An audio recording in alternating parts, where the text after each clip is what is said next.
Friends, welcome to my channel juice ideas and I am Jyoti. और जैसा कि मैंने न्यू ईयर रिजोल्यूशन लिया था कि मैं कंटिन्यू वीडियोस अपलोड करूँगी, तो मैं आ गई हूँ अपनी नेक्स्ट वीडियो के साथ। और ये एक मकर संक्रांति स्पेशल वीडियो है।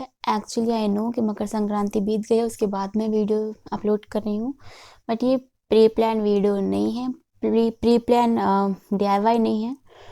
एक्चुअली मैंने सोचा कि फेस्टिवल है तो कुछ DIY करते हैं, और DIY करते हैं तो फिर शेयर तो करना बनता है।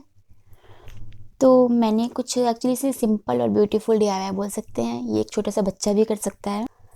और हाँ, वीडियो अगर मेरी पसंद आए तो प्लीज़ डू लाइक, कमेंट, और अगर अब तक आप लोगों ने मेरे चैनल को सब्सक्राइब नहीं किया है तो please subscribe the channel and press the bell icon, जिससे आपको मेरी नोटिफिकेशंस मिलती रहें।